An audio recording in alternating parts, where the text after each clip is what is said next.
Let's start with another বাটে 18 day. তো সকাল সকাল আমি কিশমিশ আর আমন্ডটা আগের দিন রাতে ভিজিয়ে রেখেছিলাম। তার সাথে ভিজিয়ে রেখেছিলাম সিনেমন স্টিক আর সাদা জিরে। তো জিরে তো ছিল না, সেজন্য শুধু সিনেমন স্টিকটাই ভিজিয়েছিলাম। দেন ওগুলো খেয়ে নিয়েছিলাম, আগের দিন রাতে ভেজানো ছিল। দেন এখানে খেয়েছিলাম আমি চা আর বিস্কিট।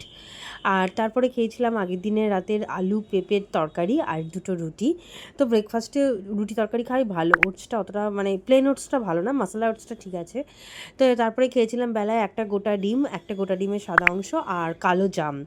দেন খেয়ে নিয়েছিলাম কটা লিচু, লিচুগুলো এত মিষ্টি ছিল, পুরো হাত পাত রসে ভরে গেছিলো। আর এখানে দুপুরে ছিল মাছের ডিম এর আলু পটল দিয়ে তরকারি, ঝোল অ্যাকচুয়ালি, আর কুমড়ো ভাতে টক দই, ভাত আর মাছের তেল। উফ, মাছের তেল খেতে কাঁদে কাঁদে ভালো লাগে, আমার প্রচণ্ড ভালো লাগে মাছের তেল খেতে। আর জানি না আমি ডিমটা আলাদা করে দেখাতে পেরেছি কি না পরে, হ্যাঁ দেখিয়েছি মনে হয়। মাছের ডিমটাও খেতে খুব ভালো ছিল, খুব টেস্টি ছিল। আর পেঁয়াজ টিয়াজ দিয়ে খুব, আমার মাছের ডিম খেতে, মাছের তেল মাছের ডিম খেতে খুব ভালো লাগে। খুব কড়া করে ভাজা হলে ভালো লাগে না। বিকেলে আমার ভাই এনেছিল একটা ফিশ ফ্রাই। তো ফিশ ফ্রাইটা 100 টাকা প্রাইস ছিল, আর খেতে দুর্দান্ত ছিল।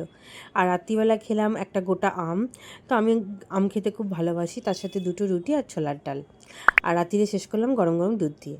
তো সাবস্ক্রাইব আর লাইক অ্যান্ড